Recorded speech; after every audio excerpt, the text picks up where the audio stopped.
ये वीडियो आपने सेव कर लेनी है और इस वीडियो को आगे शेयर कर देना है और इसको गौर से सुन भी लेना है। आपके मसले का हल हमने निकाल लिया है। आपके मसले का हल क्या है? रोज़ाना लोग आते हैं, मेरा ये कॉइन होल्ड है, मैं बहुत ज़्यादा लॉस में हूँ, मैंने ज़िंदगी की जमा पूंजी लगाई थी इस कॉइन में, मेरा ये हो गया, मेरा वो हो गया, मेरा ये और मेरा वो, मतलब पता नहीं क्या कुछ हो गया।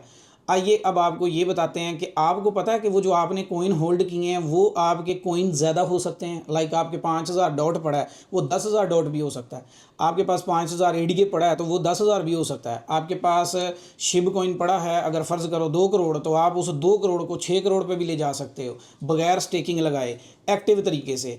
तो अगर आपको ऐसा कोई हल दे दिया जाए जिसके अंदर आपकी जो पड़ी हुई होल्डिंग है बगैर यूएसडीटी के आप उन्हीं कॉइन्स को बढ़ाना शुरू कर दें, तो आपको ये कैसा लगेगा? और ये प्लान अब हम ले आए हैं क्योंकि हमारे पास लंबा रश लगा हुआ था कि मैं ट्रेड करने के काबिल नहीं रहा, मैंने होल्डिंग कर ली, मेरा 25,000 लगा हुआ है, मेरा 40 लगा है, मेरा 50 लगा है, लाख लगा है। अब आपने सिंपल एक काम करना है। सिंपल सा काम ये है कि आपने अपनी होल्डिंग का जी, तो जो आपके कॉइन होल्ड है ना, उसका स्क्रीनशॉट मॉडरेटर को देना, यानी हमारी मार्केटिंग टीम से कांटेक्ट करना है।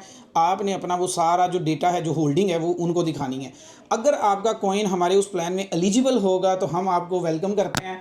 आपके लिए हल निकल आया है, इतना ज़बरदस्त हल होगा कि आप ज़िंदगी में याद करेंगे। और ये हल आपको मार्केट में अभी तक किसी ने ना दिया है ना दे सकता है, क्योंकि किसी को ये पता ही नहीं है, और जिनको पता है उनके लिए ये मुश्किल ही बहुत होगा। लेकिन मेरे लिए ये बहुत आसान है। आपकी जो पड़ी हुई होल्डिंग है ना, हम उसको ही अब ज़्यादा कर देंगे, यानी जो आपके पास ही कॉइन पड़े हुए हैं ना, वही अब ज़्यादा होना शुरू हो जाएंगे और आप ट्रेड में वापस आ जाएंगे। अब इसका तरीकाकार क्या है? इसके लिए आपने मॉडरेटर से कांटेक्ट कर लें तो इंशाल्लाह ताला आपको उसका हल मिल जाएगा।